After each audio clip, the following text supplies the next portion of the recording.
இனிமே எல்லா கான்ட்ராக்டும் உனக்கு தான். இதை போய் வெளில சொல்லிட்டு தெரியாத. அப்புறம் மற்ற விஷயத்தெல்லாம் பாண்டிகிட்ட பேசிக்க. தலைவர் சொல்றத ஃபாலோ பண்ணிக்கிறேன். ரொம்ப நன்றிங்கண்ணே, ரொம்ப நன்றிங்கண்ணே. அப்படியே தலைவர்கிட்ட ஒரு வார்த்தை சொன்னீங்கன்னா ரொம்ப நல்லா இருக்கும். என்னையா? அப்ப நான் யாரியா? அது இல்லைண்ணே, செக்கில் கையெழுத்து போறது, கலெக்டர் மீட்டிங் போறது, அதிகாரம் பூரா அந்த அம்மா கையில தானே இருக்கு. அதான் ஒரு வார்த்தை சொல்ல சொன்னேன். தலைவரே, ஏய் என்னடா பேசுறான் அந்த ஆளு? தப்புதான். சொல்லி கூட்ட அவர்கிட்ட போய் தலைவர் அது இதுன்னு பேசிக்கிட்டு அவர் தான் எங்க எல்லாமே. அவர் உட்காருனா அந்த அம்மா உட்காரும், நில்லுன்னா நிக்கும். அவர் ஒரு இன்ஜின் மாதிரி, அந்த அம்மா வெறும் கூடு. இன்ஜின் நினைக்க வெளியே தெரிஞ்சு பார்த்துட்டு இல்லப்பா இல்லப்பா இல்ல ரொம்ப பேசினா அப்புறம் கான்ட்ராக்ட் கை மாறிடும். பரவாயில்லையா? பண்ணி பார்த்து பண்ணுப்பா. அவர்கிட்ட நான் பேசிக்கிறேன், வந்து தலையை மட்டும் ஆட்டு. தலைவர்னு சொல்றோம், இதுக்கு மேல என்ன எதிர்பார்க்கிறாங்க இவங்க? அந்த அம்மா நல்ல குணவதி, உதவின்னு வர்ற எல்லா ஊருக்காரங்களுக்கும் நல்லது பண்ணுது. ஆனா இந்த ஆளு அந்த அம்மாவை இங்க வர விடாம கண்டதுக்கெல்லாம் காக்கா ஓட்டிக்கிட்டு இருக்கான். சரியா சொன்னேக்கா. போய் இதெல்லாம் அந்த அம்மா கிட்ட சொல்றது? தலைவரே மானடா போய் உள்ள குப்பையில வெளில கொண்டு முதல்ல ஒன்னதான் அள்ளி வெளியே கொட்டணும். இந்த அள்ளி போட்டுறோம் தலைவரே.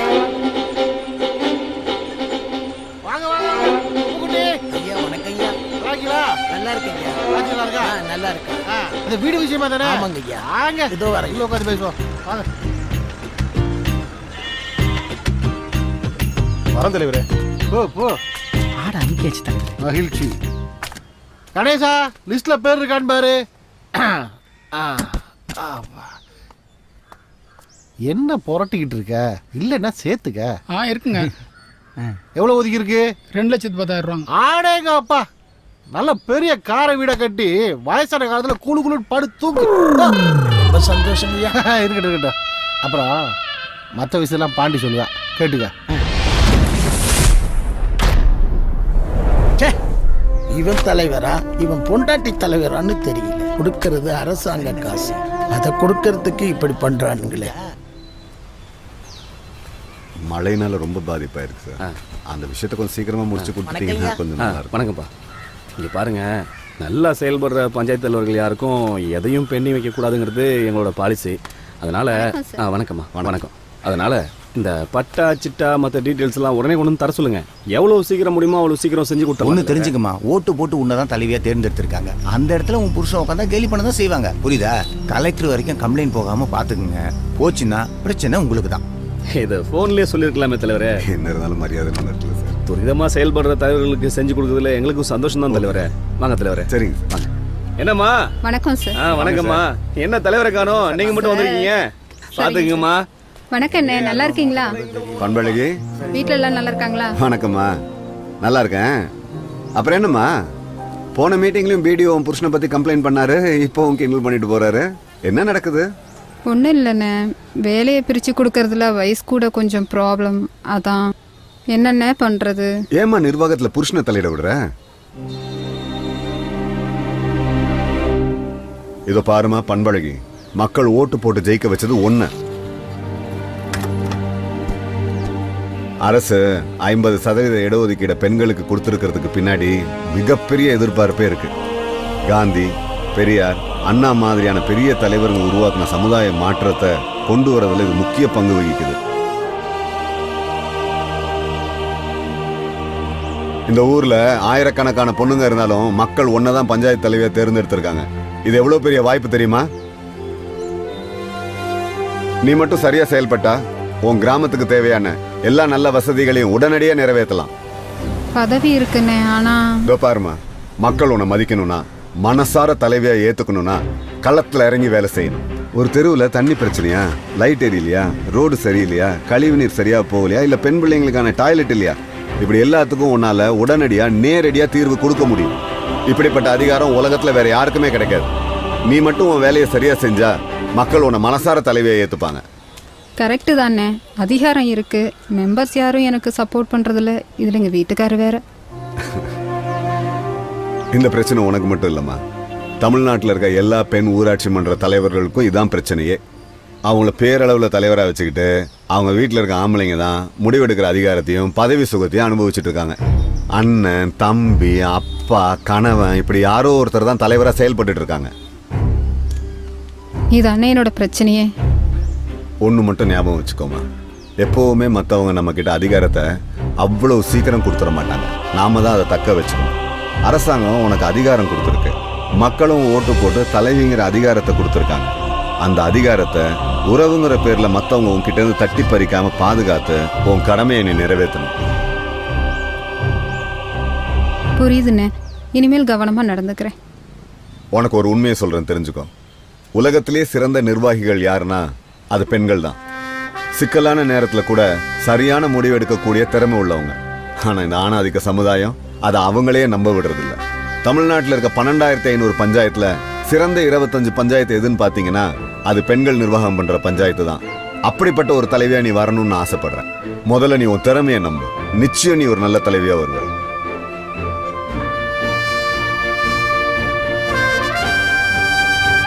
நிச்சயமா முயற்சி பண்றேன்னு. அடுத்த ஆள் யாருன்னு பாரு. வாங்க, தலைவர் கூப்பிடுறாரு. கணேஷ், நான் பண்பழகி பேசுறேன். அந்த அக்கா வந்துட்டாங்களா? வந்தா உட்கார சொல்லுங்க. அவர் இருக்காரா? இருங்க, ஆபீஸ் தான் வந்துட்டு இருக்கேன்.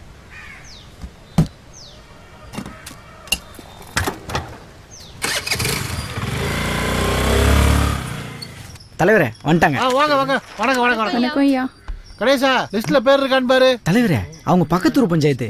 இருந்தா என்ன சேர்த்துக்க முடியாதா? வேற ஏதோ வேலையா வந்திருக்காங்க தலைவரே. அப்படியா? சொல்லுங்கம்மா, என்ன விஷயம்? என் பொண்ணு வேலை விஷயமா தலைவர் பார்க்கலாம் வந்திருக்கோங்க.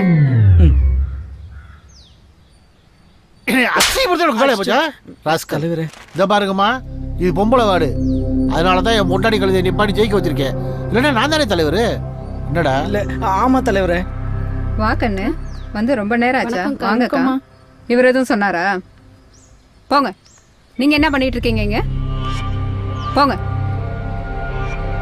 அக்கா, நீங்க உட்காருங்க. நீ என்ன பண்ணிட்டு இருக்கீங்க? எனக்கு வந்து சேருங்க பாரு. போ. பாப்பாவோட டீட்டெயில்ஸ் கொடுங்கக்கா. நீங்க என்னம்மா படிச்சிருக்கீங்க? பிகாம் முடிச்சிருக்கிறேன். ம், சரி கொடுங்க.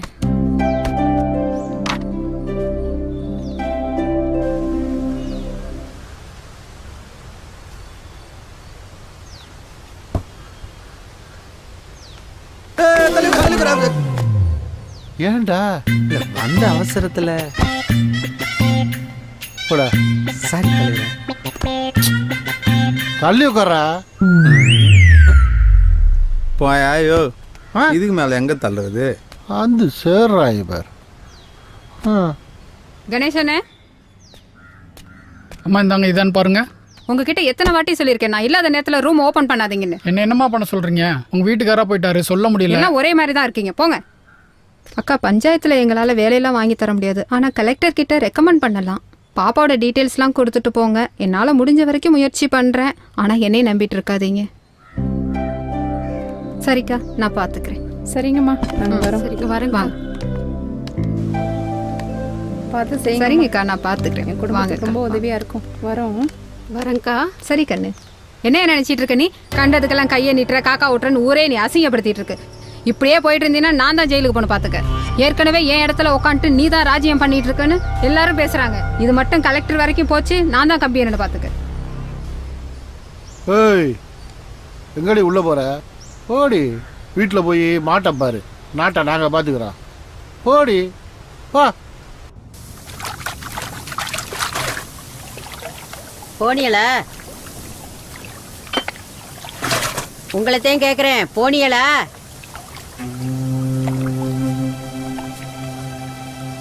என்ன சொன்ன அவ?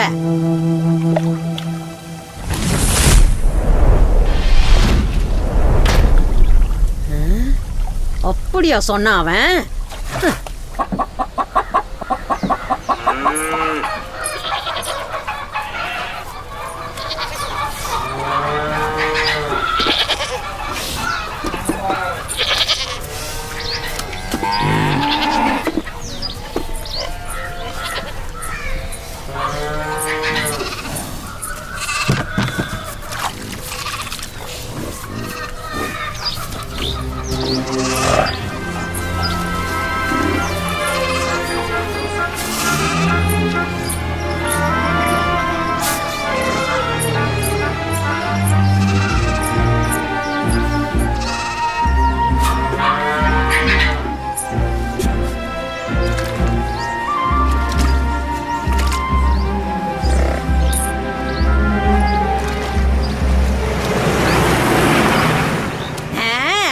செய்யத்தா செய். இந்த மாட்டுக்கு புண்ணாக்கும் தவிடு வைக்கிறதுக்கு தான் உன்னை பஞ்சாயத்து தலைவியா நிக்க வச்சு ஜெயிக்க வச்சோம். அத்தா என்னத்தா உள்ள வாங்கத்தா. ஆமா, உன் வீட்டுக்கு விருந்து சாப்பிடறதுக்கா வந்திருக்கேன் நானு. எங்கடி உன் புருஷன்? விளக்க மாத்தி கட்ட. என்னாச்சு, என்ன விஷயம்? ஏன் கேட்க மாட்ட? காத்தடிச்சு மழை பெஞ்சா ஊடெல்லாம் ஒழுகுது, இருக்க முடியல. சரி, ஒரு காரை வீட்டா கட்டிக்கிறலாம்னா அம்புட்டு காசுக்கு நாங்க எங்க போறது? சரி, நல்ல வீடா கட்டிக்கன்னு சொல்லி கவர்மெண்டே காசு கொடுக்குது. அத வாங்கி குடுக்கறது தான் உன் வேலை. இடையில உன் புருஷனுக்கு என்னடி வேலை? என்ன வேலைன்னு கேக்குறேன். எதோ சொன்னாலும் அந்த பாண்டி பையில பாத்துக்கங்கிறானா அந்த பையன் என்ன என் புருஷனுக்கு? உனக்குள்ள அதிகாரத்தை உன் புருஷனுக்கு கொடுக்க சொல்லி யாரு உனக்கு அந்த அதிகாரத்தை கொடுத்தது? சொல்லுதா, இது எவ்வளவு பெரிய தப்பான விஷயம்னு உனக்கு தெரியுமா? இதெல்லாம் நல்லதுக்கு இல்ல, பாத்துக்க. நல்லா யோசிச்சு பாரு. வீடு மாதிரி தானே பஞ்சாயத்தும். என்ன, வீடு சின்னது, பஞ்சாயத்து பெருசு. நிர்வாகம் ஒண்ணுதானே. நிர்வாகத்தை நல்லபடியா நடத்த முடியுங்கிற நம்பிக்கையில தானே தேர்தல்ல நின்ன. அந்த நம்பிக்கையில தானே நாங்க உன்னை ஜெயிக்க வச்சோம். உன் புருஷன் அங்க உட்காந்து அதிகாரம் பண்ணிட்டு தெரியறான், நீ இங்க உட்காந்து தோடு புனக்கு கலக்கிக்கிட்டு இருக்க. என்ன தைரியம் அவனுக்கு? கார வீடா கட்டி குளுகுளுன்னு படுத்து தூங்க சொன்னானா அவன் புருஷன்? சொல்லி வச்சிருவான் புருஷன் கிட்ட. விளக்கம் அது கட்ட பிஞ்சு போயிரும். விளக்கம் அது கட்ட பிஞ்சு போயிரும். விளக்கம் அது கட்ட பிஞ்சு போயிரும். ஏண்டா வாட்ஸ்அப்ல வைரலா போயிட்டு இருக்கு தலைவரே. எங்கடா இருக்கு அந்த கிழவி? தலைவரே ஓட்டியா?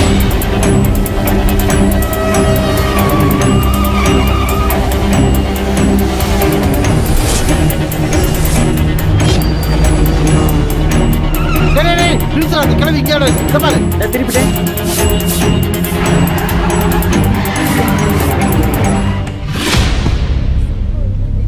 ஏய், நான் இல்லாதப்ப வீட்டுல போய் என் பொண்ணாட்ட சவுண்ட கொடுத்தியா? என்ன பிரச்சனை? என்ன பிரச்சனையா? உன் பொண்டாட்டி உட்கார்ந்து இருக்கிற இடத்துல நீ உட்கார்ந்து இருக்க பாரு, அதுதான் பிரச்சனை. அதெல்லாம் நீ கேட்க கூடாது. ஆமா, யார் நீ? நான் யாரா? ஓட்டு போட்ட நான் கேட்காம வேற யாரா கேட்கணும்? கேட்கறதோட நிறுத்துறேன் பாரு. எங்களை சொல்லணும். உனக்கு என்ன வேணும்? உனக்கு தேவையானதான் நடக்குது இல்ல? யாரு எங்க உட்காந்து செஞ்சா உனக்கு என்ன? யாரு எங்க உட்காந்து செஞ்சா எனக்கு என்னவா? இவன் அல்ல கைதானே. உனக்கு பதிலா இவனை போய் ஒண்ணுக்கு இருக்க சொல்லு பாப்போம். பேசாத. முடியாதுல்ல ரச. அப்படித்தான். உன் அண்ணன் மக டாக்டர், அவ புருஷனா போய் ஆபரேஷன் பண்ணிக்கிட்டு இருக்கான். உன் தங்கச்சி டீச்சர் தானப்பா, உன் மாப்பிள்ளையா போய் பிள்ளைங்களுக்கு பாடம் நடத்திக்கிட்டு இருக்கான். ஆனா பொண்டாட்டிய ஜெயிக்க வச்சுட்டு நான் தான் தலைவருன்னு பேயா அலையறது. உங்களுக்கு வெக்கமாவே இருக்காதா? ஆம்பளை செய்யற வேலைய பொம்பளை செஞ்சானா அது பொம்பளைக்கு பெருமை. ஆனா பொண்டாட்டி பதவியில ஆம்பளை உட்கார்ந்து இருக்கிறது பெருமை இல்லடா, எருமை. இன்னொரு தடவை உன்ன நான் அந்த பஞ்சாயத்து ஆபீஸ் பக்கம் பார்த்தேன், விளக்கமாறு பிஞ்சு போய் புடுக்கிற மாதிரி கேள். உனக்குதான் வண்டிய இந்த எடுத்துட்டேன்.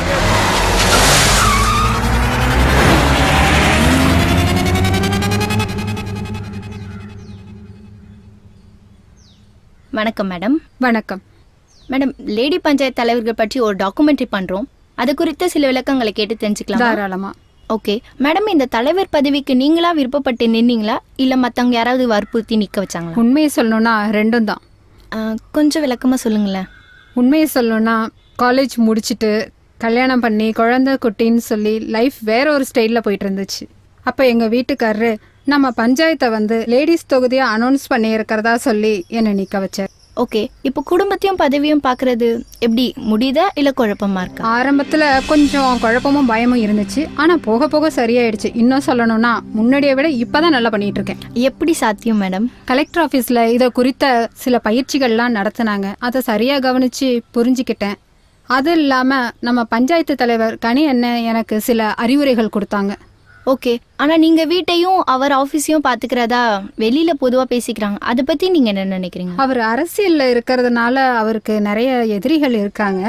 அவங்க கிளப்பி விடுற புரளி தான் இது. மற்றபடி அவர் எனக்கு நிறைய அறிவுரை சொல்கிறாரு, ஹெல்ப் பண்ணுறாரு. இது ஒன்றும் தப்பு இல்லையே மேடம். நீங்கள் சப்ப கட்டுறீங்க மேடம். அதான் உங்கள் ஹஸ்பண்டோட தலையிட வாட்ஸ்அப்பில் வைரலாக பார்த்துட்ருக்கோம்ல. ஓ அதுவா? அவங்க கோவம் நியாயமானது தானே. அவர் அரசியல்ல இருக்கிறதுனால அந்த துறை சார்ந்த அனுபவமும் நான் அவரோட மனைவிங்கிறதுனால என்னை பாதுகாக்கணும் வழி நடத்தணும்னு அவர் நினைக்கிறாரு. அவர் நினைக்கிறதுல ஒன்றும் தப்பு இல்லையே. ஆனாலும் ஒரு விஷயத்த மறந்துடுறாரு. எனக்கும் அறிவு இருக்கு, திறமை இருக்கு அப்படிங்கிறத அவரு புரிஞ்சுக்கணும். இது ஒரு அன்பு சார்ந்த மடமைதான். அவர் மனைவின்ற உரிமை எடுத்துக்கிறாரா இல்ல உங்க அதிகாரத்தை தட்டி பறிக்கிறாரா? நான் நடத்துறது நிர்வாகம், அரசியல் இல்ல. இப்போ ஒரு பிளாக் ஆபீஸ்னு எடுத்துக்கிட்டீங்கன்னா ஒரு பிடிஓவுக்கு என்ன அதிகாரம் இருக்கோ அதே அதிகாரம் பஞ்சாயத்துல எனக்கும் இருக்கு. இப்போ ஒரு பஞ்சாயத்து ஆபீஸ்ல எது நடந்தாலும் நடவடிக்கை எடுக்கணும்னா நான் ஒரு அதிகாரியா தான் நடந்துக்கணும். அவரு இந்த அமைப்பை இன்னும் புரிஞ்சுக்கல. தான் மனைவி தானே, அவளுக்கு இருக்கிற அதிகாரம் எல்லாம் நமக்கு இருக்குன்னு நினைச்சுக்கிட்டு நான் செய்ய வேண்டிய வேலையெல்லாம் அவர் செய்ய ட்ரை பண்ணிட்டு இருக்காரு. வீடு வேற, நிர்வாகம் வேற அப்படிங்கறத புரிஞ்சுக்கிட்டாருன்னா எல்லாம் சரியாயிடும்.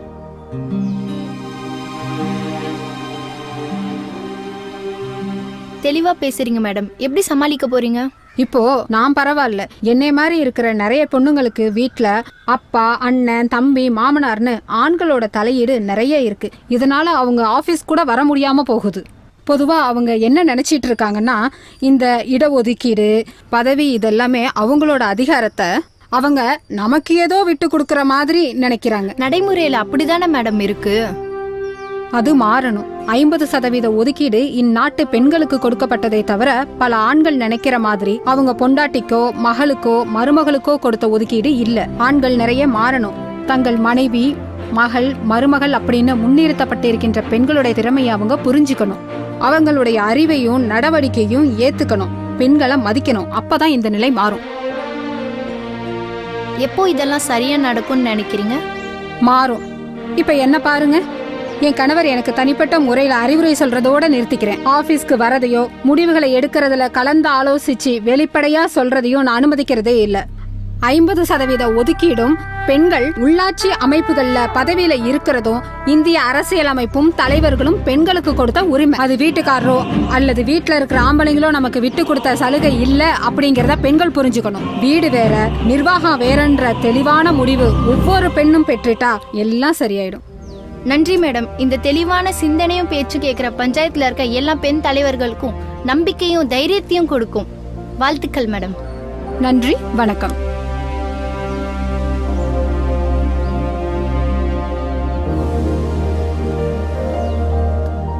தலைவரே, எல்னி போட போய் தலைவர் கூடுறா. போடா போ.